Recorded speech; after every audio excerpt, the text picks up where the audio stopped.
Fisiología del aparato urinario. Líquidos corporales. El agua es el líquido más importante del cuerpo.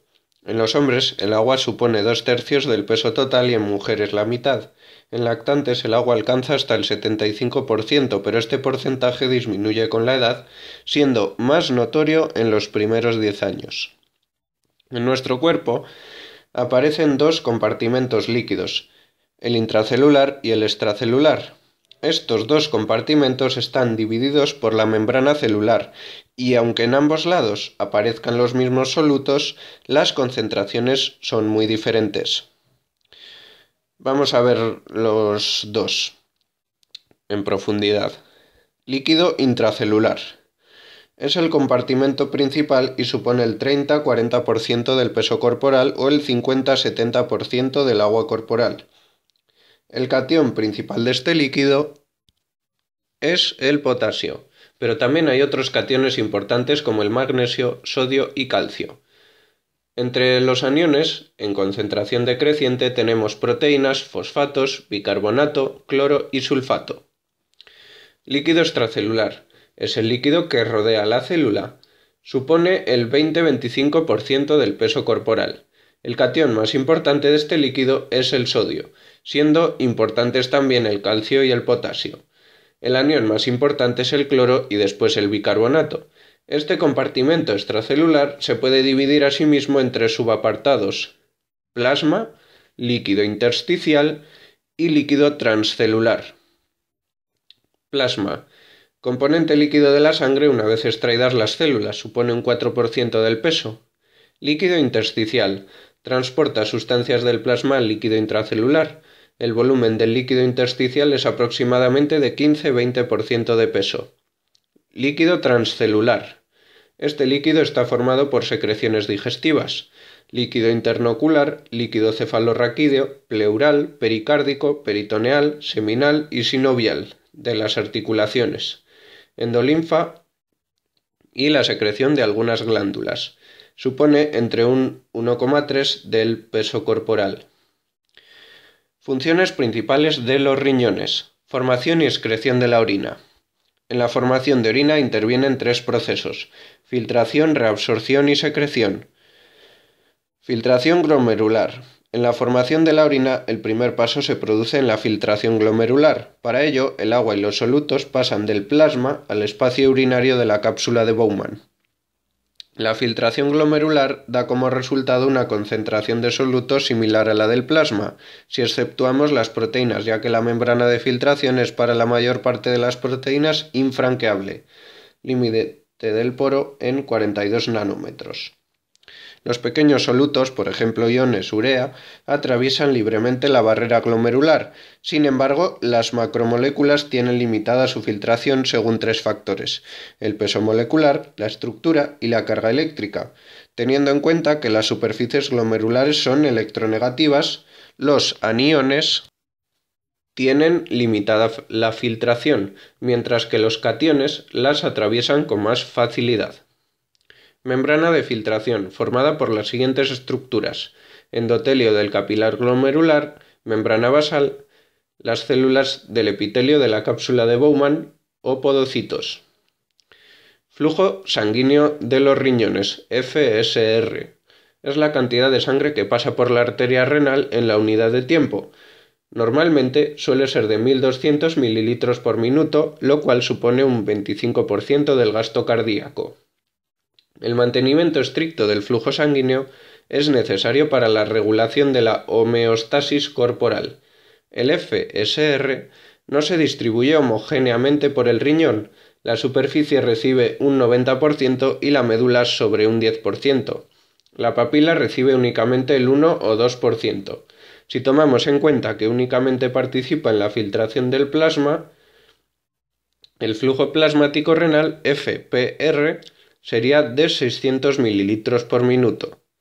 El filtrado glomerular se mantiene constante dentro de ciertos límites y depende de múltiples factores, tales como la permeabilidad de la membrana glomerular, la superficie de filtración, la presión arterial sistémica, la presión en la cápsula de Bowman, la resistencia de la arteriola aferente y la resistencia de la arteriola eferente, que pueden verse alterados por numerosas enfermedades.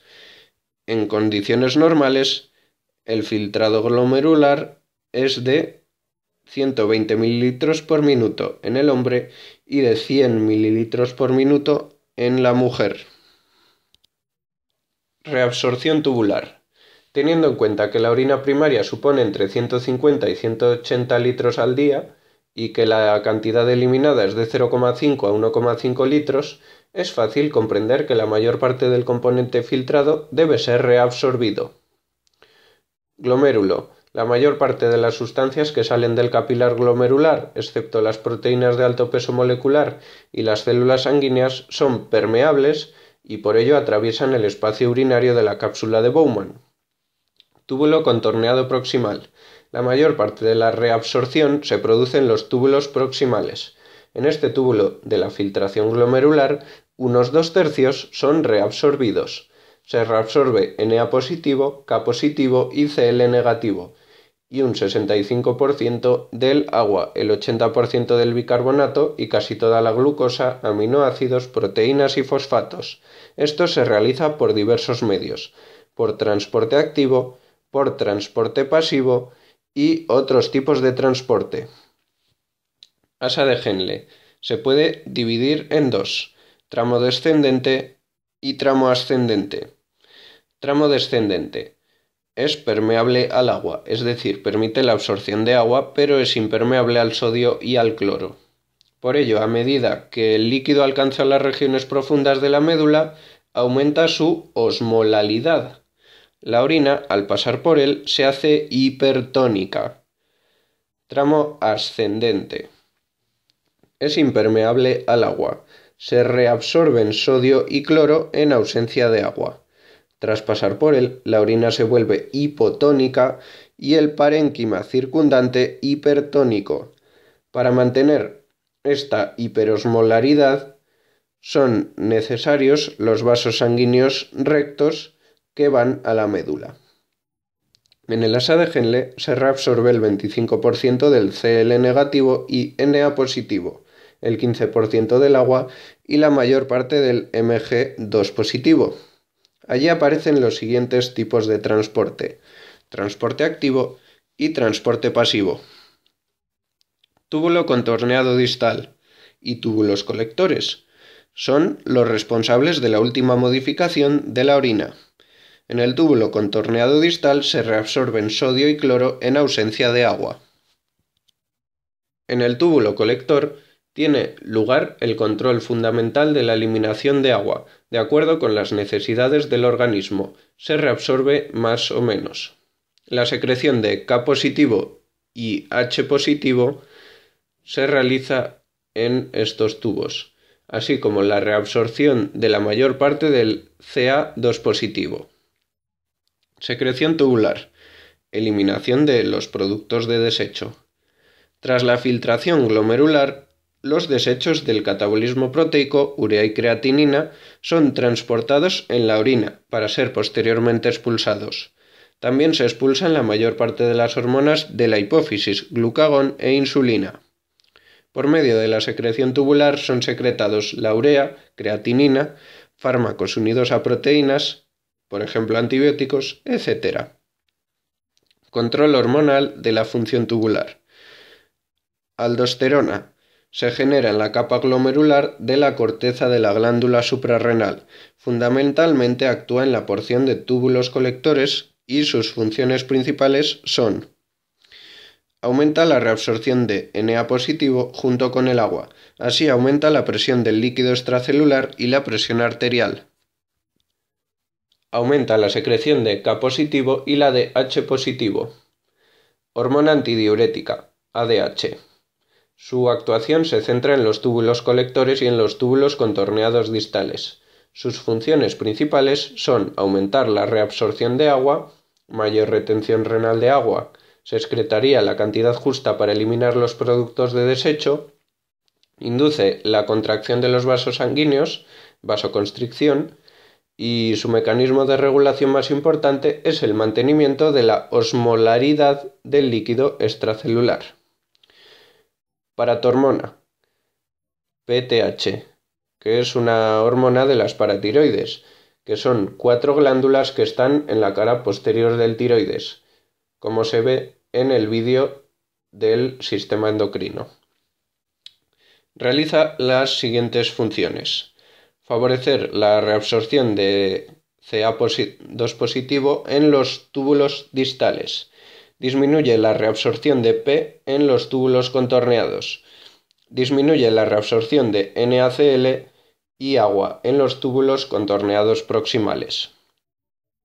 La micción-excreción de la orina. Una vez que se ha formado la orina en los riñones, es conducida a los uréteres. Los uréteres se abren en la parte superior para formar la pelvis renal y en la porción inferior penetran a través del músculo en la vejiga, terminando en la cavidad vesical. Al penetrar en la vejiga, los orificios ureterales tienen una válvula para impedir el reflujo de la orina a los uréteres. La orina atraviesa los uréteres siguiendo movimientos peristálticos.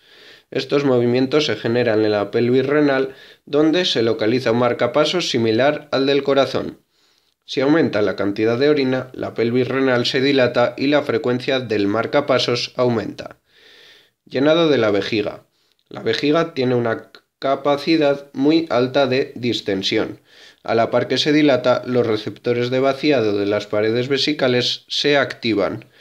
Cuando el volumen llega a ser superior a los 400 mililitros, la necesidad de orinar es apremiante. Vaciado de la vejiga. Este proceso se produce como resultado de la contracción del músculo detrusor y la relajación del esfínter interno. Estas dos acciones coordinadas están controladas por el sistema parasimpático, o sea, acción involuntaria. La relajación del esfínter externo es voluntaria, ya que éste recibe inervación somática. Mantenimiento de la homeostasia y del equilibrio ácido-base. Los riñones mantienen constante la concentración de agua y electrolitos, Na positivo, K positivo, etc. Por otra parte, junto con los pulmones juega un papel esencial en el equilibrio ácido-base. El equilibrio ácido-base se logra al igualar los H positivo hidrogeniones producidos, tanto por el metabolismo endógeno como por la dieta, y aquellos que serán expulsados. La concentración de H positivo en el plasma es bastante baja, y por ello se expresa en forma de pH. En condiciones normales, el cuerpo humano se sitúa entre 7,35 y 7,44, siendo ligeramente alcalino. Cuando la concentración de iones de hidrógeno en una persona aumenta, pH mayor de 7,35, se dice que presenta acidosis. Por otra parte, si su pH es menor de 7,44, se denomina alcalosis. Para controlar la alcalosis y acidosis del cuerpo hay 3 sistemas diferentes. Sistemas tampón se unen a cualquier ácido o base teniendo la capacidad de neutralizarla. De este modo se controlan la mayor parte de las fluctuaciones de pH. Es el sistema que primero actúa en el control del equilibrio ácido-base, actuando en fracciones de segundo. Cuando aparece un cambio en el pH del cuerpo, actúan los sistemas tampón para restablecer el equilibrio. Estos sistemas están formados por un ácido y una base conjugada. Esta reacción puede desplazarse hacia un lado u otro al liberar o aceptar iones de hidrógeno. De este modo se pueden regular los H positivo que se forman. Inorgánicos: tampón bicarbonato, tampón fosfático, tampón amonio, y luego orgánicos está el tampón hemoglobina. Centros respiratorios. Regulando la intensidad de la respiración se puede regular la concentración de CO2 y con ello el pH. Son necesarios al menos 15 minutos para que actúe este sistema. Cuando aparece acidosis en el cuerpo, decimos que aumenta la concentración de CO2 y por ello los pulmones pueden regular hiperventilando. Por otra parte, cuando existe alcalosis, se dice que la cantidad de CO2 es baja, por lo que los pulmones pueden regular mediante hipoventilación. Sistema renal. La orina que expulsan los riñones puede ser ácida o alcalina, regulando de esta forma el pH del cuerpo. De los tres sistemas este es el más importante, pero son necesarios desde unas horas hasta varios días para que funcionen. Los riñones toman parte en el control del pH fundamentalmente por la actuación del bicarbonato. Para ello reabsorben y producen bicarbonato. Reabsorción del bicarbonato. Un 85% se reabsorben los túbulos contorneados proximales y el asa de Henle, porción gruesa. Producción de bicarbonato. Se genera en el túbulo colector. Funciones endocrinas de los riñones. Los riñones tienen capacidad de producir y secretar algunas sustancias. Estas tendrán funciones endocrinas especiales. Algunas de estas sustancias son la eritropoyetina. Un 90% es producido en el riñón y el restante 10% en el hígado. Favorece la producción y desarrollo de eritrocitos. Vitamina D, colecalciferol. El 25-hidroxicolecalciferol es sintetizado en el hígado y transportado hacia los riñones. Allí se transforma en 1,25-dihidroxicolecalciferol, que es el metabolito activo de la vitamina D. Renina. Se sintetiza en el aparato yuxtaglomerular. La renina hace que el angiotensinógeno se transforme en angiotensina, que es un vasoconstrictor leve, ANG1. Por otra parte, en los pulmones, la enzima convertidora de la angiotensina, ECA, se activa generando que la ANG1 se convierta en ANG2. La ANG2, vasoconstrictor potente, favorece la secreción de aldosterona y hormona antidiurética y por otra parte la constricción de los tubos sanguíneos, aumentando así la tensión arterial y el volumen del líquido extracelular.